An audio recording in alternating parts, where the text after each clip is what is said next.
Ok les amis, aujourd'hui c'est vendredi. Vendredi 29, 30, 31, 29, 29 c'est ça? Comment ça va? Ça fait un moment qu'on n'a pas allumé cette caméra parce que il y a eu Noël et puis pas mal de repas finalement hein. Enfin pas mal, on a fait 2 repas et il n'y a plus de batterie. Il va falloir que je change la batterie. Et Bou elle est en train de... Elle me fait rire. Elle s'est fait un bain d'huile dans les cheveux. Je vais vous raconter ça après. Bref, joyeux Noël encore à tous, bonne fête. On va vous raconter un peu notre Noël, les cadeaux. Le cadeau des enfants surtout. Et là, Bibou. Et Bou elle s'est fait un bain d'huile ce matin. Salut. Oui, je fais un bain d'huile. Ça se voit ou pas? Ça se voit ou pas? Non mais attends, mais enlève tes mains, voir si ça se voit. T'as vu que ça se voit pas? Si, c'est gras. Littéralement ce matin, ça s'est joué à la seconde près. Je suis rentré dans la salle de bain pour me laver les dents et j'allais dire à Bibou, cet après-midi, je pensais à un truc, on pourrait faire un petit tour et aller à la médiathèque, à la ludothèque. Moi j'ai des courses à faire pour le réveillon, pour le 31. Donc j'allais lui dire, bah écoute, je vais faire les courses pour le 31 et puis je vous dépose à la médiathèque, à la ludothèque, comme ça vous allez jouer, lire, bref. J'en ai pour 1 heure à faire les courses et puis les filles elles vont à la seconde près. Je suis rentré dans la salle de bain, je l'ai vu, elle a pris son huile là et elle a commencé à le mettre sur ses cheveux. Et là je me suis dit, dans ma tête, tout ça ça s'est fait en 1 seconde. C'est fou ce qui se passe dans un cerveau. Arrivez-vous? Oui. Et là je me suis dit, on abandonne le projet, ça ne sert à rien d'en parler. Parce que c'est évident qu'elle va dire, ah non mais là je sors pas de la maison aujourd'hui, j'ai les cheveux gras. C'est ce qui s'est passé. Donc on sort pas aujourd'hui. Non, on ne sort pas aujourd'hui. Mais c'est pour ça que tu me filmes bien. Non mais là on voit absolument pas que c'est gras et vous. Aïe. Désolée. Tu m'as griffé. Désolée. Mais regarde à la caméra, on voit absolument pas. Déjà t'es un peu flou parce que je suis devant. Ok, je vais rester comme ça. Vu que je suis devant, le focus se fait sur la face avant, tu vois. Regarde, on voit absolument pas que c'est... C'est très bien. Donc oui, on ne sort pas aujourd'hui, voilà. Oui. Et cette histoire d'huile dans les cheveux, ça m'a rappelé à La Réunion, je me rappelle très bien, il y avait une fille, surtout sûrement pareil. Qui faisait des bains d'huile de coco. À La Réunion, il y a beaucoup de cafrines qui mettent de l'huile de coco. C'est pas vraiment coco d'ailleurs qu'ils mettent. Hein. Enfin, en tout cas, moi, dans mon école, c'était plutôt du karité. Des fois, des trucs qui sentent pas bon en fait. Parce que l'huile de coco, ça sent. Enfin, après, faut aimer l'odeur. Moi, je me rappelle que c'était coco parce que juste. Ça sentait le coco? Ah oui. Ouais, alors que moi, je me rappelle beaucoup des trucs au karité. Je déteste l'odeur du beurre de karité. Mais il y avait des filles qui n'avaient pas honte de sortir, d'aller au lycée avec les cheveux pleins d'huile, parce que c'est à La Réunion, il y a une culture africaine quand même, hein, comme dans toutes les îles, et je pense que voilà, c'est pas honteux en Afrique de sortir avec les cheveux gras, pleins d'huile de coco, parce que tes cheveux ils ont besoin d'être nourris et tout. Et il y en a d'autres effectivement qui ont un peu plus de mal à sortir en public avec les cheveux gras. Ouais, et puis au-delà du fait que j'aime pas trop ça, il y a autre chose aussi que j'aime pas, c'est qu'en hiver, quand tu sors avec les cheveux huileux, c'est comme quand tu sors avec les cheveux mouillés. Tu sais, le froid vient dessus comme si tes cheveux étaient mouillés. Hein. D'accord. Donc c'est ça plus ça. Quoi. Du coup, on ira à la médiathèque lundi ou mardi prochain. Voilà. Oui, après on peut aller à la médiathèque demain matin. Hein. Ou demain, effectivement, c'est ouvert le samedi. Voilà. Cette batterie aussi est morte, c'est super. Depuis longtemps. Cette batterie aussi est morte, du coup je vais recharger les 2 batteries. Puis tout à l'heure on vous parlera un peu des cadeaux de Noël. Ouais, voilà, on fera ça quand les batteries seront rechargées. Exactement, et n'hésitez pas en commentaire à nous dire si vous avez honte ou pas de sortir dans la rue, en soirée, chez vos amis, chez vos... Bref, avec des cheveux gras entre guillemets, plein d'huile. Entre guillemets.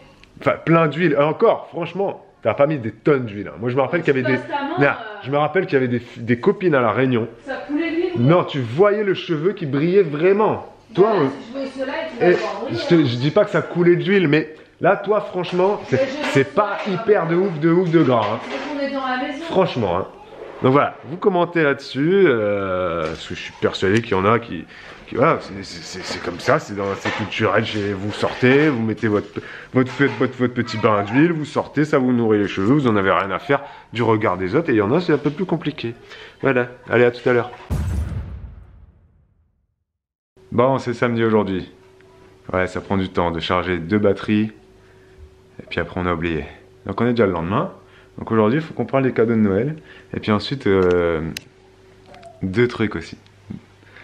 2 anecdotes à raconter. C'est Bibou qui va vous raconter ça. À base de jeux, premier.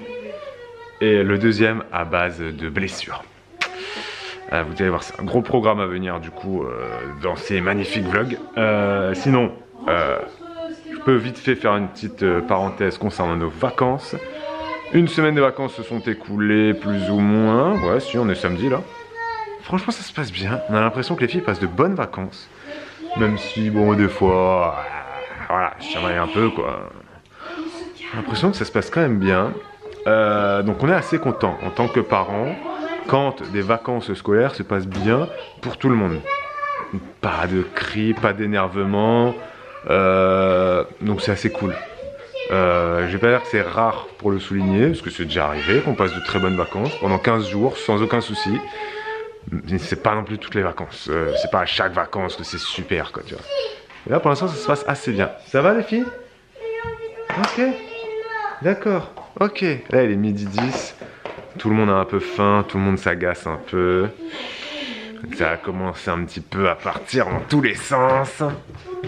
Ça va commencer à s'énerver. C'est la faim qui parle. Est-ce que vous aussi, quand vous avez faim, vous êtes énervé? C'est mon cas. C'est le cas de mes filles. Je leur ai transmis ce magnifique gène. Voilà. Ok, on se retrouve avec ma tête de folle. Je sais pas pourquoi, en ce moment, mes cheveux, ça va pas du tout. J'ai une tête de folle, j'ai les cheveux en texture de paille. Tu viens de les laver?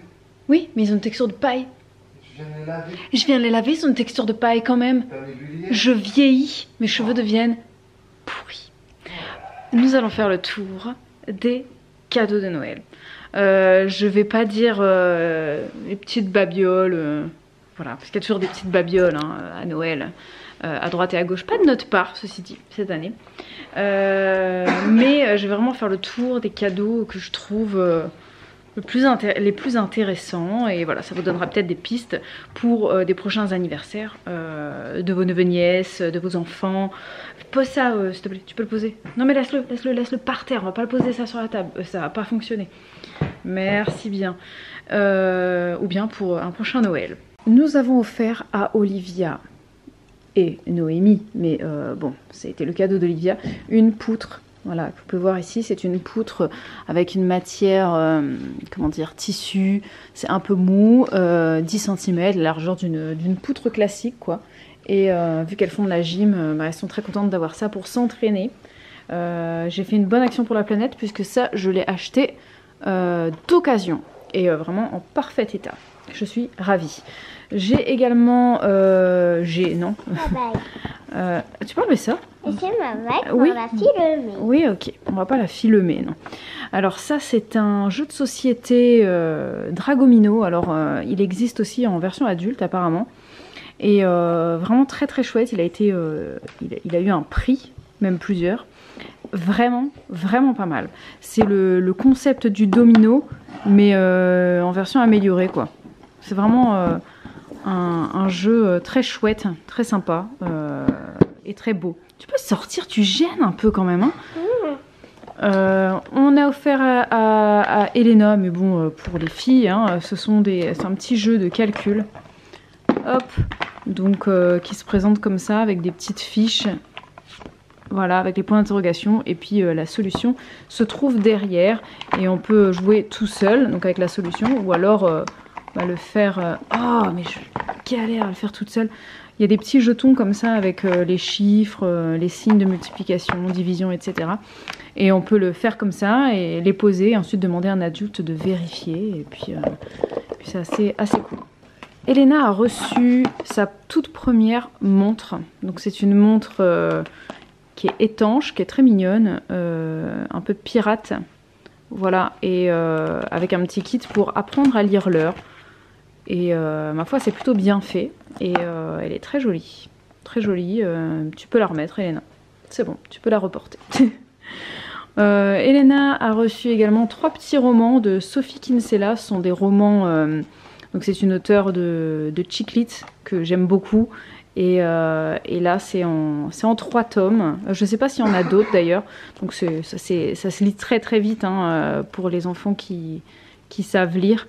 Elle a déjà lu les... Tu les as lus les 3? Non, pas le dernier. Pas le 3. Ok, bah, elle a déjà lu les 2 là et apparemment elle a bien aimé. Et je les trouve très très sympas. Voilà, ils sont très jolis et puis ils ont l'air vraiment bien. Nous avons également, alors les enfants ont reçu pour Noël un petit piano comme ça. Alors c'est bien sympa, hein, mais bon, il faut que ce soit pas trop près de nous parce que c'est pas très agréable au niveau des oreilles. Mais sinon le concept est vraiment bien. C'est mes premières comptines à jouer au piano. Et ce que j'aime beaucoup, c'est qu'il y en a vraiment beaucoup. Il y a plein, je sais pas combien il y en a, mais il y en a vraiment beaucoup. Et contrairement à d'autres jeux de musique comme ça, là on le voit peut-être pas super bien, mais en fait c'est les couleurs, mais c'est également les notes qui sont écrites. Donc ça apprend aux enfants en même temps les notes, et du coup tu peux les reconnaître aussi à l'oreille. Je trouve que c'est plutôt bien.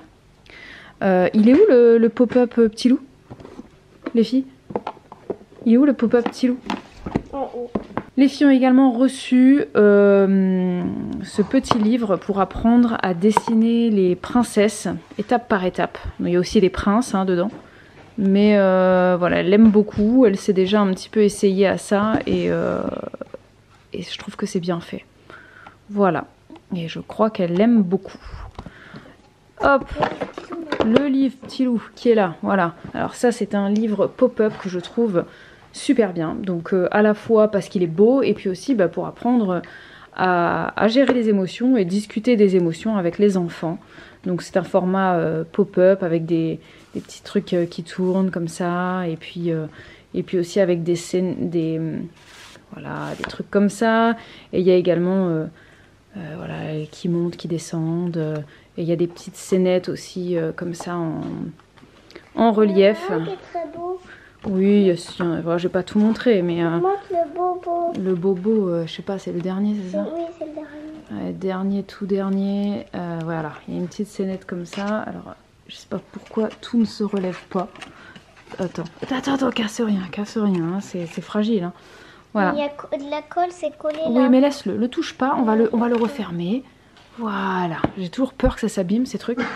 Il est vraiment très très beau. Et puis on a offert également aux enfants le jeu de croque-carotte, mais la version... tiens Olivia, non c'est bon j'y arrive. La version... Ah si j'y arrive. Voilà, la version en 3D comme ça, avec la carotte qu'on tourne et puis que le trou il se déplace, le pont il se lève, il y a une petite taupe qui sort et voilà. Et ça pareil, je l'ai acheté d'occasion et en parfait état et j'en suis vraiment très très contente. Hop, je referme la boîte et on arrive au dernier cadeau que je trouve vraiment chouette. Les défilés de mode de la Reine des Neiges? Non, c'est pas forcément celui qui m'a le plus parlé. L'encyclopédie animée. Alors Elena a reçu ça, je trouve que c'est vraiment vraiment super. C'est avec des petits volets comme ça. Aïe, qui t'en est naine. Petits volets qui s'ouvrent, voilà, pour apprendre plein de choses sur tout quoi. Parce que là c'est le corps humain. On a la maison, et puis pareil, là, il y a tellement de trucs qui s'ouvrent. Je trouve ça trop bien. Il y a la ville, les sports, le cycle de l'eau. Bref, c'est vraiment, il est extrêmement riche et très beau. Voilà, l'encyclopédie animée. Et voilà, c'est pour les 5-8 ans. Ils disent il y a 180 volets. Donc, voilà. Avec plus de 180 volets. Plus de 180 volets. Et voilà, des grands volets. Il y a aussi les grands volets comme ça. Et puis il y en a, faudrait que je revoie, je crois que c'est sur les voitures. Qu'il y en a des rikiki sur les transports. Voilà, là par exemple, vous avez hop, la décapotable. Vous avez là, ici, on peut ouvrir le capot de la voiture. On peut ouvrir la portière. Voilà, je trouve ça très très bien fait. Les enfants ont également reçu un Rubik's Cube image. Rubik's Cube avec image de la Réunion. Et pour la petite anecdote, quand j'étais jeune, adulte, en fait, je faisais mes Rubik's Cube des couleurs, là, le classique. Et je me chronométrais et j'arrivais à le faire en moins de 5 minutes. Avec les combinaisons et tout ça. Et donc, ça m'a replongé dedans et du coup, je sais le faire. C'était assez comique. Avec les combinaisons, du coup, hier, je me suis amusée devant la télé. J'ai commencé à essayer de faire les 6 faces. C'est le même concept qu'avec les couleurs, sauf que tu as plus de difficultés dans le sens où les pièces ont un sens. Voilà, contrairement aux couleurs que tu peux mettre dans plusieurs positions, là ce sont des images, du coup elles ont un sens prédéfini et du coup à la fin tu as une étape supplémentaire aussi pour recentrer les centres. Voilà. Mais hier soir, donc je l'ai fait et à chaque fois je me retrouvais à la toute fin, j'avais terminé mon cube et j'avais une arête, une seule qui était mal placée. J'ai cherché plein de trucs sur des forums, sur internet. Je me suis dit mais qu'est-ce que c'est, pourquoi j'ai qu'une arête qui est mal placée? Et en fait j'ai bien compris que tu ne peux pas déplacer une seule arête parce que ça fonctionne par paire. Tu peux déplacer, permuter des pièces, mais tu peux pas bouger une seule arête toute seule en fait. Et du coup il y a même un mec sur un forum qui a dit si un truc comme ça qui t'arrive, ça veut dire que quelqu'un a démonté le cube. Du coup il faut que tu le démontes pour le remonter dans le bon sens parce que sinon ça ne marchera pas. Et là je me suis dit mais c'est impossible, le cube on l'a reçu il y a une semaine, personne ne l'a démonté, je vois pas comment les enfants pourraient le faire. Après avoir creusé un peu ce matin, on a quand même posé la question à Elena qui nous a dit qu'effectivement elle a cassé le cube à un moment donné, il y a une pièce qui est sortie et elle l'a remise. Mais sauf qu'elle nous a rien dit, elle a réparé sa bêtise sans nous dire et du coup en fait elle l'avait mal remise. Du coup on a enlevé la pièce, on l'a remise et maintenant je peux faire mon Rubik's Cube.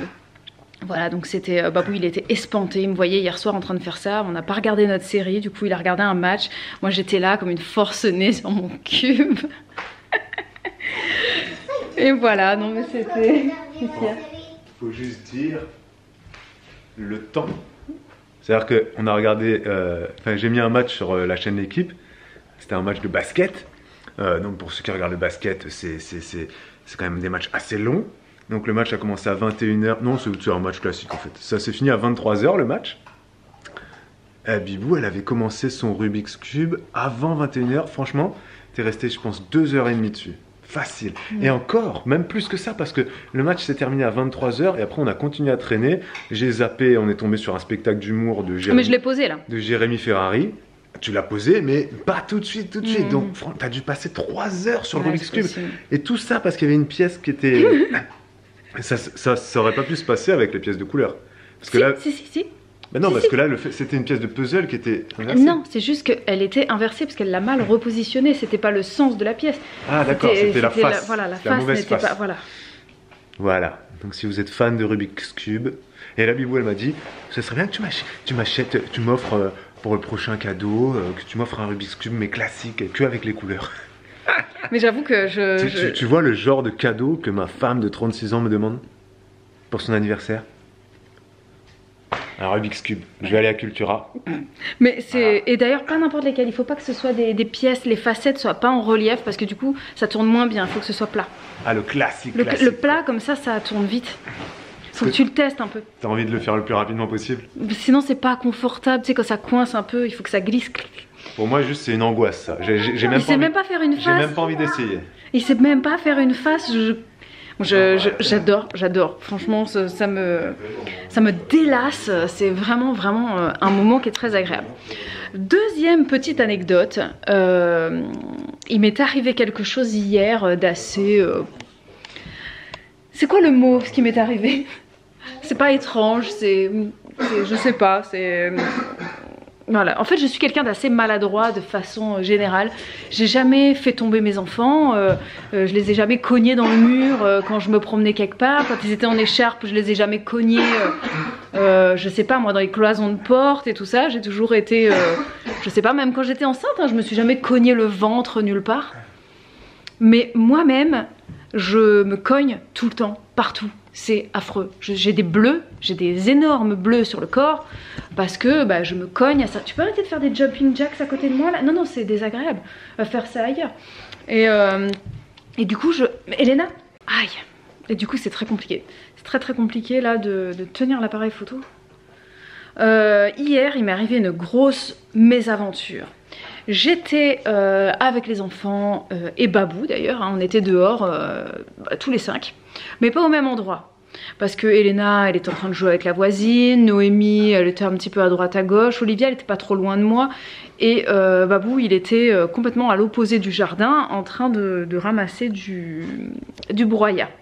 Moi, j'étais en train de nettoyer une petite zone de fraises pour récupérer tous les plants et déplacer ma fraiseraie. La fraiseraie des enfants d'ailleurs. J'étais en train de faire ça, les canards à côté, en train de chercher les vers de terre, etc. Puis à un moment, je faisais ça à main nue parce que en fait j'arrivais pas avec les énormes gants de jardin à comprendre, à attraper les plants, etc. Et à un moment, je regarde ma main gauche et je vois plein de petites taches de sang sur ma main. Je me dis mais qu'est-ce que c'est que ça? Je comprends pas. Du coup, je commence à regarder les canards, je me dis peut-être qu'ils se sont blessés, parce qu'ils étaient tellement à côté de moi, je me suis dit peut-être que je leur ai fait mal à la patte ou quoi avec mon outil. Puis après, à un moment donné, je regarde mon autre main, et là, je la vois, ma main est en sang. Ça pissait le sang, je me dis mais qu'est-ce que c'est que ça? Là, je commence à lever ma main, ça coulait le long de ma main, et en fait, je me suis fait une entaille là, sur lui. Sur le doigt vulgaire, mais une belle entaille, en fait ça coulait le sang et du coup j'ai lâché mes outils en place, je suis sortie, je suis passée devant les enfants, j'ai montré à Elena de loin mon bobo, Olivia qui me regarde, mais qu'est-ce qui se passe maman? Je dis bah je sais pas, je me suis blessée, ça saigne, et elle fait mais maman, comme ça, elle met en panique, je sentais qu'elle était très inquiète pour moi et en fait je suis rentrée dans la maison par le garage, je rentre, j'ai failli partir pieds nus en plus de laisser mes bottes dehors, j'ai pas compris ce que j'ai fait là, finalement je suis partie avec mes bottes, je les ai laissées dans le garage, je suis rentrée dans la salle de bain, le sang coulait, j'étais comme ça en train d'essayer de pas faire tomber par terre, j'ai savonné mes mains, rincé tout ça, ça continuait de couler, et moi il faut savoir que je suis très sensible à trop de sang qui coule. En grandissant, ça va mieux, mais c'est vrai que j'ai très longtemps été fragile par rapport à ça. Je me souviens qu'à mes premières prises de sang, enfin même avant mes grossesses, quand je faisais des prises de sang, je tombais dans les pommes. Hein. D'ailleurs, je suis tombée dans les pommes pendant une prise de sang pendant que j'étais enceinte d'Elena, donc je me souviens, hein, je suis tombée dans les vapes complets. Et donc je suis très sensible, trop de sang qui coule, hémorragie, bref, tout ça, ça me rend pas bien.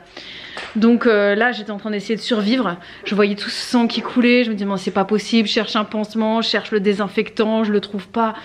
Et là il y a Babou qui rentre, qui me dit ça va? J'ai dit non ça va pas, j'ai besoin d'aide.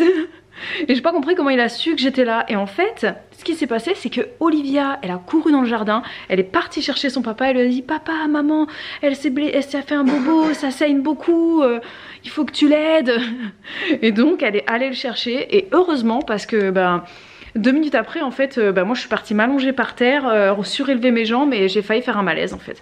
J'ai failli perdre connaissance et si Olivia n'était pas allée chercher Babou, en fait je serais tombée par terre toute seule. Voilà, donc Babou était là, et puis ils m'ont ressuscité, il m'a soigné mon doigt, mis de l'alcool dessus, Olivia et même ses sœurs sont venues après à me mettre des lingettes humides sur le front parce que j'avais des bouffées de chaleur. Je restais un petit moment par terre comme ça, et puis après j'avais qu'une hâte, c'était de ressortir pour continuer ce que j'avais commencé, au moins de replanter les fraisiers, donc c'est ce que je suis partie faire. Voilà, sauf que le gros problème maintenant c'est que j'ai la bougeotte, je suis toujours active en train de faire quelque chose, en train de jardiner, en train de coudre, en train de jouer de la guitare, de faire des trucs avec mes mains.